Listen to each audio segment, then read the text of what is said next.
Akala ko hindi mo na ako sisiputin eh. May choice pa ba ako? Siyempre wala. Pasalamat ka nga na hindi ko sinabi sa kanila yung totoong sikreto mo eh. O bakit nga ba?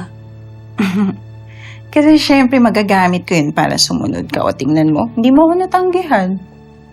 Alam mo, napakawalang hiya mo talaga, no? Sarili mong anak binablockmail mo. Anak na tinalikuran ako para ipagpalit sa iba? Yun ba yung pinagmamalaki mo, ha? Ikaw yung unang tinalikuran ako. Kung hindi mo ako pinabigay kay Rosel, hindi mangyayari to. So ano, magsusumbata na lang tayo buong maghapon? O so anong kailangan mo? Kailangan ko ng pera para makapagsimula ako ulit. Wala akong maibibigay sa'yo. Alam ko yun, kaya nga kikilos ka eh. Anong kikilos? Pag nanakawan mo si Rosel, tapos yun ang ibibigay mo sa akin.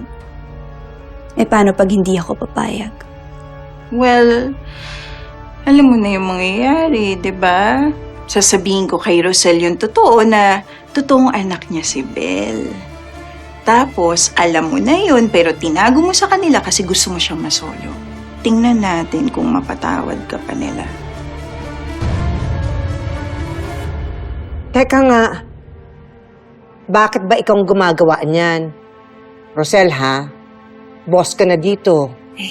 Paggawa mo na yan lang kay Adela yan. Ay, naku madam, okay lang po. Gusto ko po na ginagawa ko yung mga bagay na ganito kasi gusto ko pong malaman kung paano po magpatakbo ng negosyo. Kaya okay na po yan dito.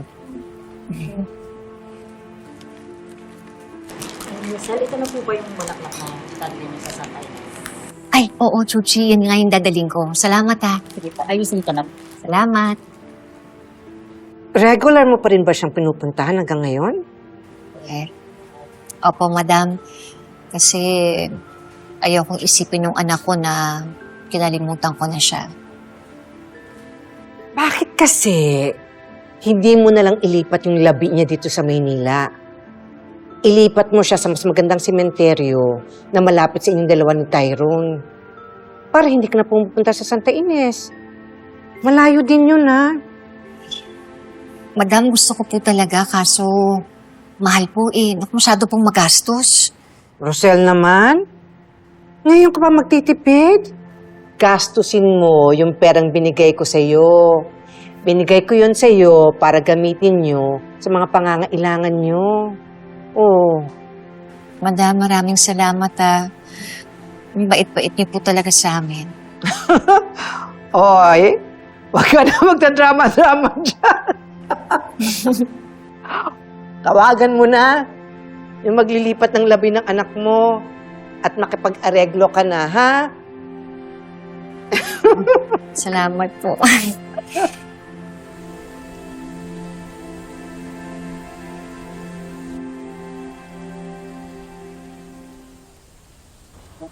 Sa tuwing naalala ko pa rin yung nangyari, nalulungkot pa rin ako.